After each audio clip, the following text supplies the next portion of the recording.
We start off this morning with some breaking news where former Kampala City Lord Mayor Erias Lukwago has reportedly been arrested following a security operation at his home in Wakaliga.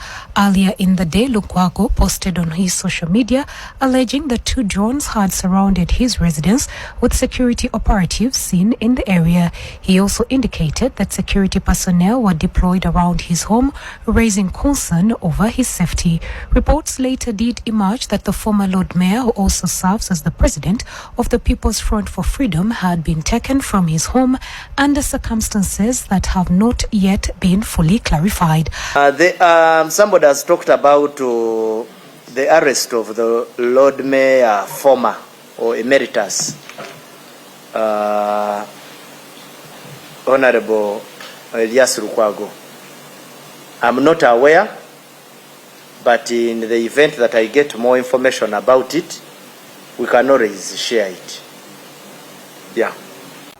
Yes, B and everyone watching us at NBS, my name is Suleiman Sabugo and coming live to you from Wakaliga, the residence of former Lord Mayor Erias Lukwago. Everything started in the morning where we got information that security operatives had raided the place, fearing to arrest him. Actually, we came, it was hard for us to identify who was taking him because many plainclothes personnel were around his home. So we tried to move around, and it's how we found out that there were 2 drones in the area. One is UBL 124E and another one was numberless. We could not see who is in this drone until 10 sharp, when they decided to come to his home area, and they chose to broke through the fence. They jumped.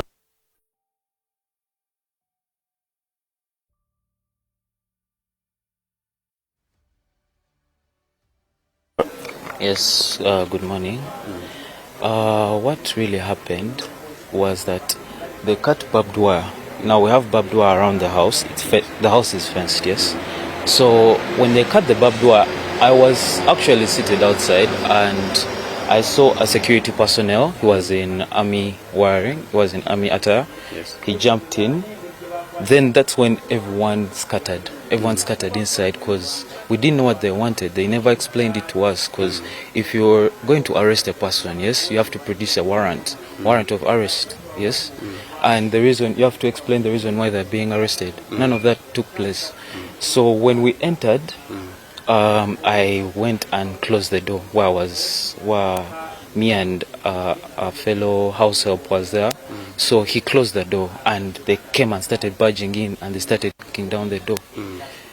And it was a lot of fear, it was a lot of chaos, and they were asking us, where is he, where is he? They were barking at us. Okay. So now my parents were upstairs, they were in their room. Okay. So they barged in, they actually went up the stairs and then they found him there. And they mistreated my mom, and then they got him and took him. We also learned that by the time these people came in, he was on a live broadcast with Sanka TV. Yes, he had actually to have an interview at office. We were getting prepared to actually go there until because I never knew what was transpiring because they didn't tell me. Yes, so I was preparing to go to office with him because he had an interview with Sanyuka TV. So he was supposed to go, but then he looked at whatever was transpiring outside and he was like, let you come inside. So he told them to come home. Yeah, so when they came home, that's when they had their interview from here. Okay. After the interview, they went out. So it didn't even pass. An hour didn't even pass. It was like 30 minutes after they had left. It was 30 minutes after they had left. That's when we saw the security personnel entering. When we talk about they barged inside, meaning they broke some things, maybe the doors or... No, they started with the barbed wire. Outside, Chitimbos. Yeah, they cut it. They cut the barbed wire and they jumped the fence, yeah? So now when we entered, this door wasn't entirely closed, yeah? So... Can we go through? Yeah, it's okay. Okay, slowly. Yeah, as you're telling us. So when they came, there was a security personnel that came and asked us, yes? Please come and open. They didn't even use, they only used harsh words, yeah? So they came here, they They opened. I don't even know how they entered, because for us who were inside, we just closed ourselves because we didn't know what was going on. Yeah. So when we entered, when they entered, they came and they started knocking on doors. They started knocking on the door. Now me and the house help were in this room. Yeah. So you can see off here, off these marks, you can see this, that they tried to force themselves inside. Something here? They really tried to force themselves inside. So after that, they went upstairs, and that's when they were able to get him. And he's sick because he has been telling, no Ugandan doesn't know that he has been having problems with his health.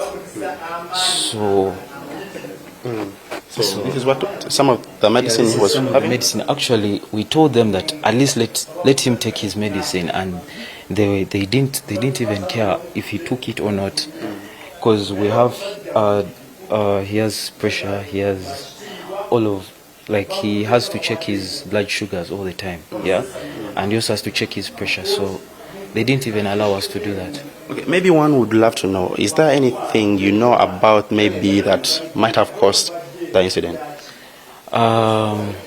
Described by allies as fearless, he was known for defending constitutional governance and speaking up for the urban poor and the business community. Lukwago entered city politics in 2006 as Kampala Central MP and became Lord Mayor in 2011. He served 3 terms after being elected in 2016 and 2021. Despite finishing 3rd in the latest race, his exit was far from quiet due to his long influence at City Hall. Now, his career was marked by frequent political clashes, including his 2013 removal by KCCA councillors, which the High Court overturned days later. He also faced conflicts with KCCA leadership, Kampala ministers, and business interests. Some street vendors praised his support, though challenges remain unresolved. Wait, you man, what is your problem?